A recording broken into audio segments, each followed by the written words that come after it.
అందరికీ నమస్కారం అండి. Welcome to infinity astrological sciences YouTube channel. ఈరోజు మనము జాతకంలో విపరీత రాజయోగము, దానివల్ల కలిగేటటువంటి పాజిటివ్ అండ్ నెగెటివ్ ఎఫెక్ట్స్ గురించి, అలాగే దుస్థానాధిపతులైనటువంటి షష్టమ, అష్టమ వ్యయాధిపతులు ఈ విపరీత రాజయోగంలో ఇన్వాల్వ్ అయ్యి, వాళ్ళు ఇచ్చేటటువంటి ఫలితాలనేది ఒక మనిషి జీవితంలో అభివృద్ధినైనా సరే, ఎదుగుదలనైనా సరే, సక్సెస్‌నైనా సరే ఎలా ఇస్తుంది అనే విషయం గురించి డిస్కస్ చేసుకోబోతున్నాము. సో, ఫస్ట్ ఆఫ్ ఆల్ మనము విపరీత రాజయోగం అంటే ఏంటని ఫస్ట్ తెలుసుకోవాలండి. అంటే జనరల్‌గా మనము జాతకాలు విశ్లేషణ చేసేటప్పుడు అందులో ప్రతి ఒక్కరి జాతకంలో యోగాలు ఉంటాయి, అలాగే దోషాలు ఉంటాయి.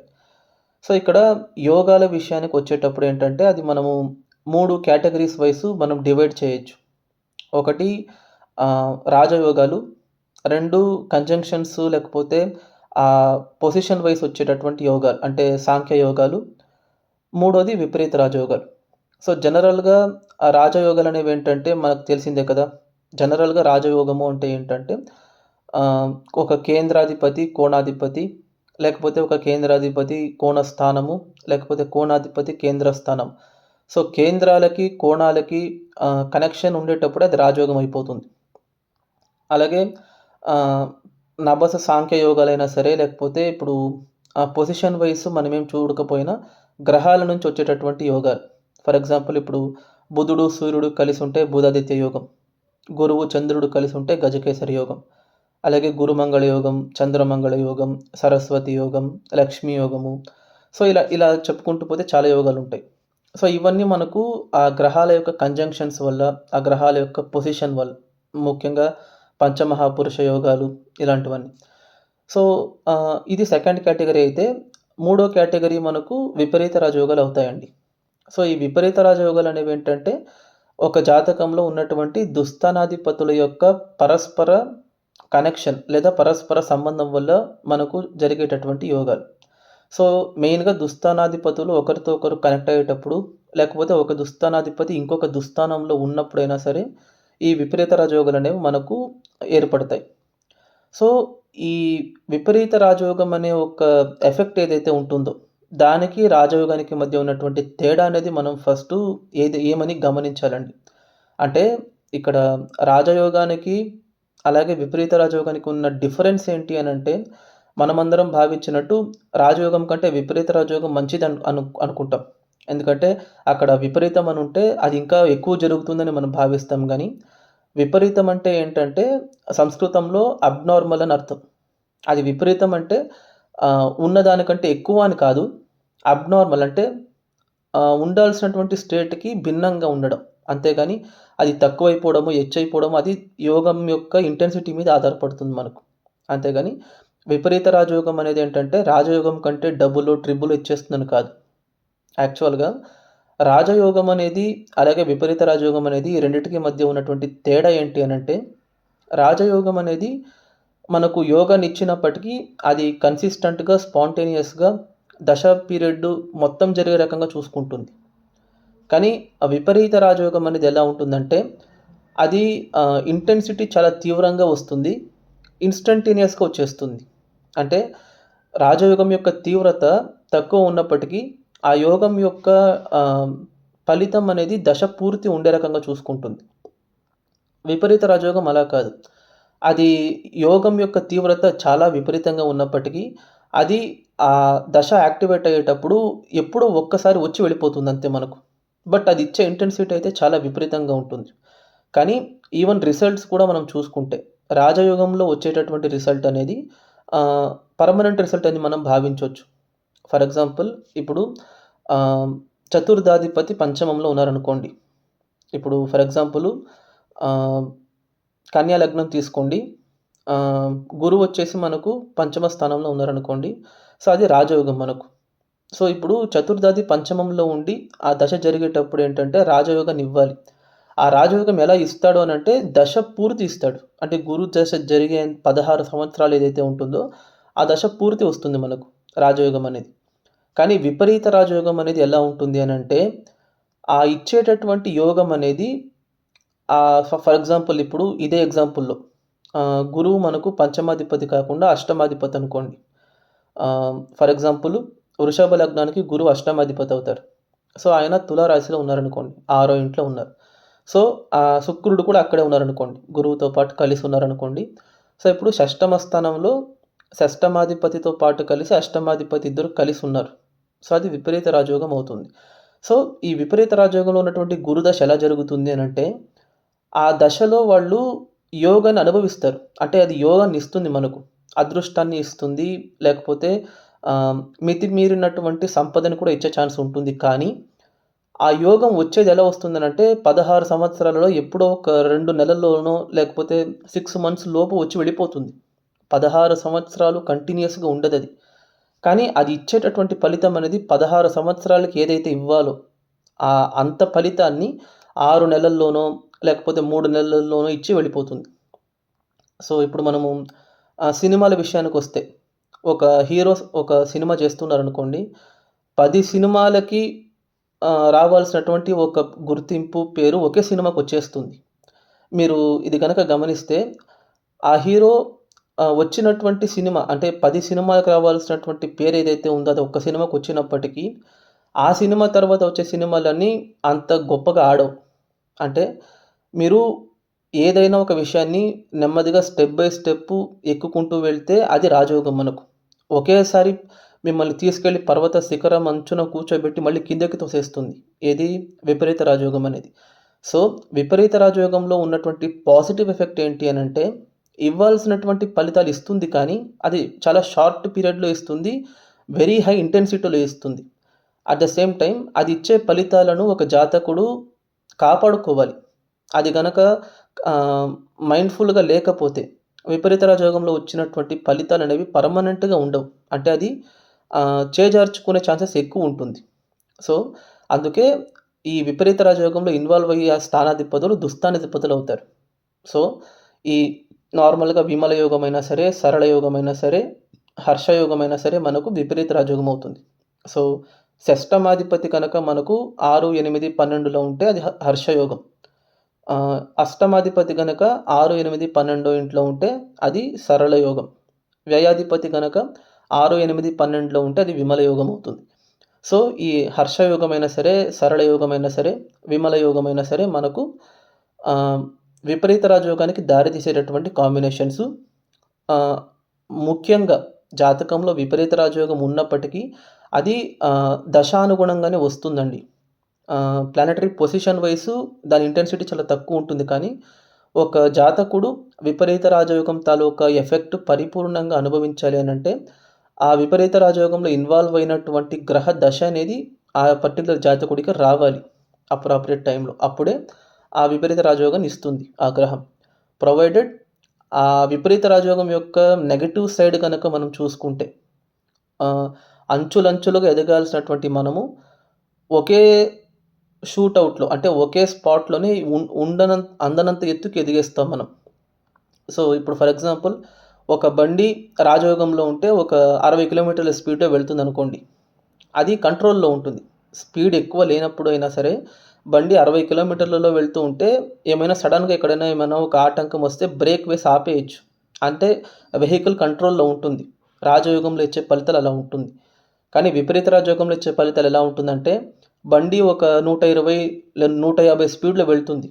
ఆఫ్‌కోర్స్ వెళ్ళేటప్పుడు బానే ఉంటుందనుకోండి. స్పీడ్‌గా వెళ్ళేటప్పుడు థ్రిల్లింగ్‌గా ఫీల్ అవుతాం గానీ, మధ్యలో ఏదైనా ఒక చిన్న ఆటంకం వచ్చినా కూడా అదే ఇంపాక్ట్ యాక్సిడెంట్ రూపంలో మనకు చాలా తీవ్రంగా ఎదురు దెబ్బ తగులుతుంది. అంటే ఎంత ఎత్తుకు ఎదుగుతామో కింద పడేటప్పుడు అంతే దెబ్బలు కూడా తగులుతుంది. సో, విపరీత రాజయోగం అనేది ఏంటంటే, ఇచ్చినట్టే ఇచ్చి కొన్ని కొన్ని సార్లు ఆ ఫలితాన్ని మళ్ళీ తీసుకెళ్ళిపోయే ఛాన్సెస్ కూడా ఉంటుంది. సో, ఎప్పుడైనా సరే విపరీత రాజయోగంలో ఇన్వాల్వ్ అయినటువంటి గ్రహ దశలు జరిగేటప్పుడు ఒక జాతకుడు మైండ్‌ఫుల్‌గా ఉండాలి. అంటే అది మనకే అనిపిస్తుందండి. విపరీత రాజయోగంలో ఉండే గ్రహ దశలు జరిగేటప్పుడు మనం యాంటిసిపేట్ చేయకుండా, మనం ఎక్స్‌పెక్ట్ చేయకుండా, మనం శ్రమించకుండానే మనం ఆశించేటటువంటి ఫలితాలు ఆటోమేటిక్‌గా మనకొచ్చేస్తూ ఉంటాయి. మనం అప్పుడు ఆశ్చర్యపడదాం. మనం దీనికి ఏమి శ్రమించలేదు.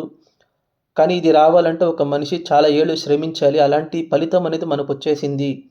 సో, దీన్ని మనం ఎలా వాడుకోవాలని మైండ్‌ఫుల్‌గా ఉండాలి. అందుకే మీరు చూస్తే ఈ నిధులు గానీ, లేకపోతే అనుకోకుండా లక్‌లో వచ్చినటువంటి అనుకోకుండా సక్సెస్ వచ్చినటువంటి వాళ్ళెవరు అయినా సరే, ఆ సక్సెస్‌ని పరిపూర్ణంగా వాళ్ళ జీవితంలో చివరి దశ వరకు తీసుకెళ్ళలేకపోతారు. ఎందుకంటే, విపరీత రాజయోగం యొక్క ట్రైట్స్ ఏంటంటే, ఇస్తుంది కానీ, దాన్ని నిలబెట్టుకునే యొక్క బాధ్యత అయితే మన మీద వదిలేస్తుంది. సో, అది వచ్చినప్పుడు గనక మనం అవేర్‌నెస్‌తో ఉండకపోతే, ఆ విపరీత రాజయోగం అనేది వెళ్ళిపోతుంది. సో, అలాంటి యోగం అనేది ఒక మనిషి జాతకంలో ఎలా ఉంటుందని ఇప్పుడు మనం ఒక ప్రాక్టికల్ ఎగ్జాంపుల్ ద్వారా వివరించుకుందాము. సో, మీరు గనక స్క్రీన్‌ని గమనించినట్టయితే మీకు ఒక జాతకం కనబడుతుంది చూడండి. ఇది ఒక మగవారి జాతకం అండి. ఈయన గ్రహస్థితిని గమనించినట్టయితే ఈయన జన్మించిందొచ్చేసి కర్కాటక లగ్నంలో జన్మించారు. సో, ఈయనకు ద్వితీయ స్థానంలో వక్రించినటువంటి శనీశ్వరుడున్నారు. తృతీయ స్థానంలో రాహు ఉన్నారు. భాగ్యస్థానంలో సూర్యుడు, కేతువు, శుక్రుడు, బుధుడు ఉన్నారు. లాభస్థానంలో చంద్రుడున్నారు. వ్యయస్థానంలో గురు, కుజులున్నారు. సో, ఇప్పుడు మనం జస్ట్ ఇక్కడ కాన్సంట్రేట్ చేసుకోవాల్సింది ఓన్లీ మనం విపరీత రాజయోగం గురించి మాట్లాడుకుందామండి. ఇక్కడ చూసుకుంటే ఈయనకు వ్యయస్థానంలో గురువున్నారు. అంటే షష్టమాధిపతి వ్యయంలో ఉన్నారు. అది ఒక రకంగా విపరీత రాజయోగం అవుతుంది. అలాగే ఇక్కడ ఇంపార్టెంట్‌గా చూసుకునేటప్పుడు గురువింట్లో బుధుడున్నారు. బుధుడి ఇంట్లో గురువున్నారండి. సో, అప్పుడేమవుతుందంటే వాళ్ళిద్దరి మధ్య పరివర్తన జరుగుతుంది. అంటే గురువు మీనరాశికి వెళ్తున్నట్టు, బుధుడు మళ్ళీ మిథున రాశికి వస్తున్నట్టు మీరు భావించొచ్చు. సో, ఇక్కడేమంటే ఈ లగ్నానికి గురువు షష్టమాధిపతి అవుతారు. బుధుడు వ్యయాధిపతి అవుతారు. సో, షష్టమ వ్యయాధిపతుల యొక్క పరివర్తన అనేది మనకు చాలా మంచి విపరీత రాజయోగానికి దారితీస్తుందండి. సో, ఈ విపరీత రాజయోగం అనేది ఎప్పుడు జరుగుతుంది? ఇందాక మనం చెప్పినట్టు గురువు గాని, బుధుడు గాని వాళ్ళ సంబంధిత దశల్లోనే అది చాలా తీవ్రమైనటువంటి ప్రభావానికి దారితీస్తుంది. ఇక్కడ గనక చూసుకుంటే ఈయన జన్మించింది మార్చ్ 1978లో జన్మించారండి. సో, ఈయనకు పుట్టినప్పుడు చంద్రదశ 5 సంవత్సరాలు బ్యాలెన్స్ ఉంది. రోహిణి నక్షత్రం రెండో పాదంలో జన్మించారు. సో, ఈ చంద్రదశ అయిపోయిన తర్వాత ఆయనకు కుజదశ వచ్చిందండి. అది ఒక 7 సంవత్సరాలు. మళ్ళీ కుజదశ తర్వాత రాహుదశ వచ్చింది ఆయనకు. అది 1990 నుంచి 2008 వరకు జరిగిందండి. సో, రాహుదశ అయ్యేటప్పటికి ఈయనకు 30 ఏళ్ళు అయిపోయింది. ఈ రాహుదశలోనే ఆయన ఎంఈ చేస్తున్నారు కెమికల్ ఇంజినీరింగ్‌లో. 2003లో కంప్లీట్ చేసుకున్నారు. రాహుదశలో ఏంటంటే ఈయన బయోప్లాస్ట్ కెమికల్ లిమిటెడ్ అని ఒక గవర్నమెంట్ కంపెనీలో వర్క్ చేస్తున్నారు. 2010 వరకు ఆయన వర్క్ చేశారక్కడ. అంటే ఈ ప్లాస్టిక్స్, పాలిస్టిరీన్ ఇలాంటివన్నీ వాళ్ళక్కడ జేస్తారు.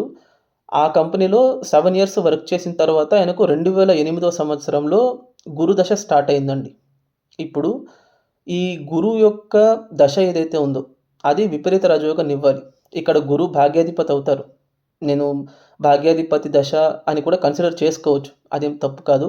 బట్ ఇక్కడ విపరీత రాజయోగం గురించి చెప్తున్నాను. ఎందుకంటే గురువు ఇక్కడ షష్టమాధిపతి వ్యయంలో ఉండి వ్యయాధిపతితో పాటు పరివర్తనలో ఉన్నారు కదా! సో, అది చాలా మంచి విపరీత రాజయోగానికి దారి తీస్తుంది.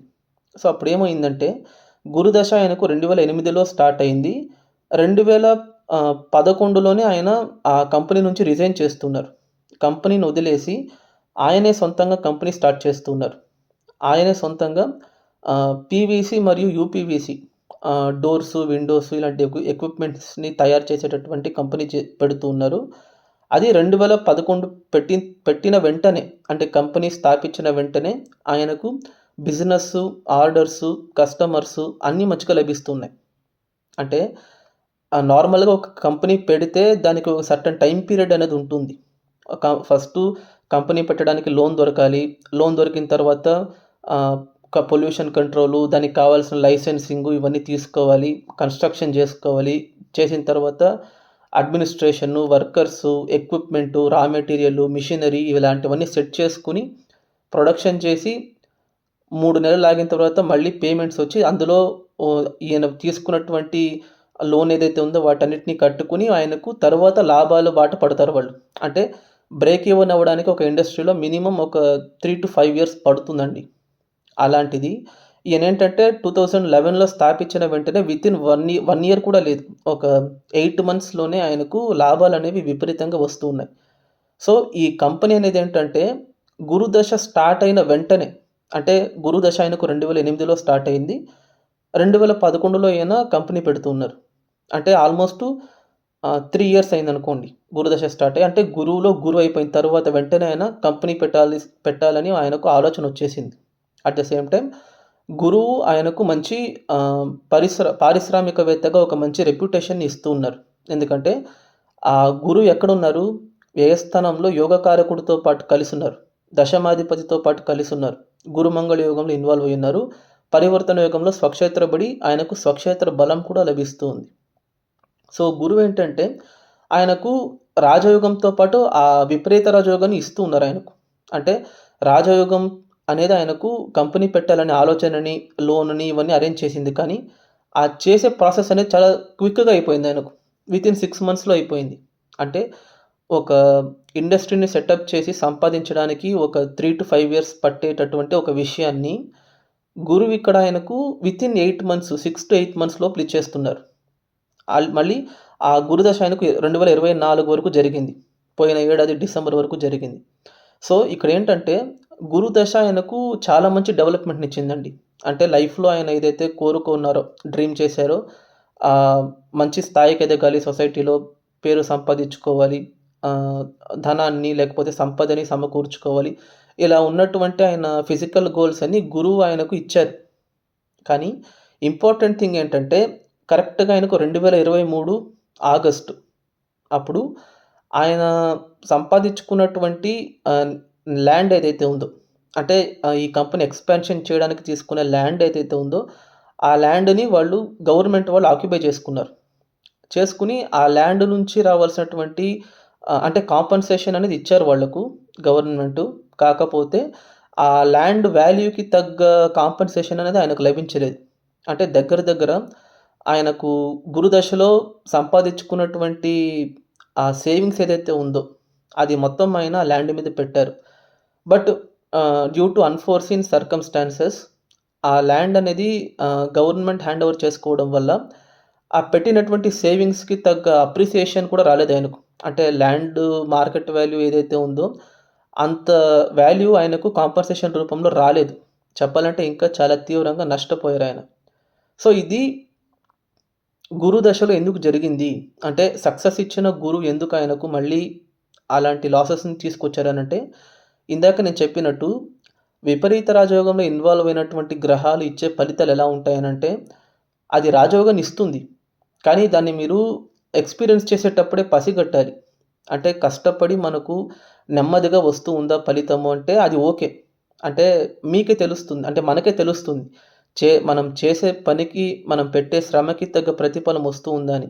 కానీ ఒక రకంగా ఎటువంటి శ్రమ లేకుండా ఈజీగా, చాలా ఈజీగా వచ్చేస్తుందనుకోండి.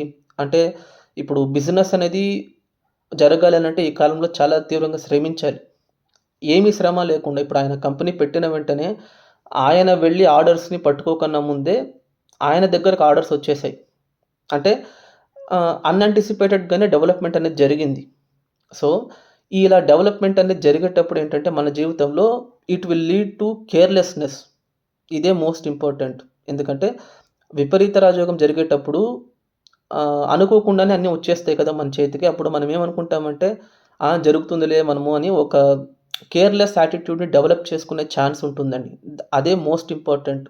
సో, ఆ విపరీత రాజయోగం అనేది ఏం చేస్తుందనంటే ఈ కేర్‌లెస్ యాటిట్యూడ్‌ని నెమ్మదిగా డెవలప్ చేసుకుంటూ వెళ్ళి అట్ లాస్ట్ పాయింట్ అది పతనానికి దారి తీసేస్తుంది. అంటే ఏదైతే సంపాదించుకున్నామో అది విపరీతంగా కోల్పోయే ఛాన్స్‌నిచ్చేస్తుంది. ఇక్కడ ఆయనకు వ్యయం రూపంలో ఇది జరిగింది.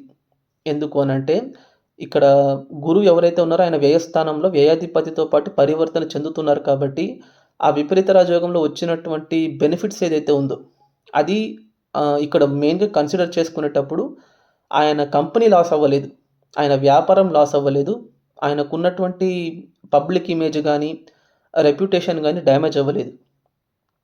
కానీ ఆయన డ్రీమ్ ఏదైతే ఉందో అంటే 2011లో కంపెనీ స్థాపించారు. అంటే 13 ఏళ్ళు కష్టపడినటువంటి సేవింగ్స్ అయినా సరే, ఇన్‌కమ్ అయినా సరే దాన్ని ఒక ల్యాండ్ మీద పెట్టి, దాని మీద హోప్స్ పెట్టుకొని ఉండేటప్పుడు, ఆ ల్యాండ్ అనేది ఆయన చేజారిపోతుంది ఆయన దగ్గర నుంచి. సో, ఇక్కడేంటంటే విపరీత రాజయోగం అనేది యోగాన్ని ఇస్తుంది. కానీ దాన్ని ఎలా మనం పాజిటివ్‌గా మలుచుకోవాలి. అంటే పాజిటివ్ ఇన్ ద సెన్స్ ఆ యోగంలో వచ్చినటువంటి బెనిఫిట్స్‌ని ఎలా సెక్యూర్ చేసుకోవాలనే దాని మీదే మనం ఎక్కువ ఫోకస్ పెట్టాలండి చెప్పాలంటే. కానీ ఆ విపరీత రాజయోగం అనేదేంటంటే ఇస్తుంది. అలాంటప్పుడు మనం కేర్‌లెస్ అయిపోవడము లేకపోతే ఆహ్, వస్తుందిలే మనకు అని భావించి గర్వపడడం గాని, అహంకారం పడడం గాని అలాంటివి చేస్తే ఉన్నదాంతో పాటు ఉంచుకున్నది కూడా వెళ్ళిపోతుంది. అలా ఉంటుంది. ఓకేనా? సో, వీడియో లెంత్ ఎక్కువైపోతుంది కాబట్టి నేను ఇక్కడితో ఆపేస్తున్నాను. దయచేసి ఈ వీడియో గనక మీకు నచ్చినట్టయితే ఈ వీడియోకి ఒక లైక్ చేయండి, షేర్ చేయండి. అలాగే మీ యొక్క వాల్యుయబుల్ ఒపీనియన్స్‌ని కామెంట్ రూపంలో తెలియజేయండి. అట్ ద సేమ్ టైమ్ ఛానెల్‌ని మాత్రం సబ్స్క్రైబ్ చేసుకోవడం మర్చిపోకండి. Thank you.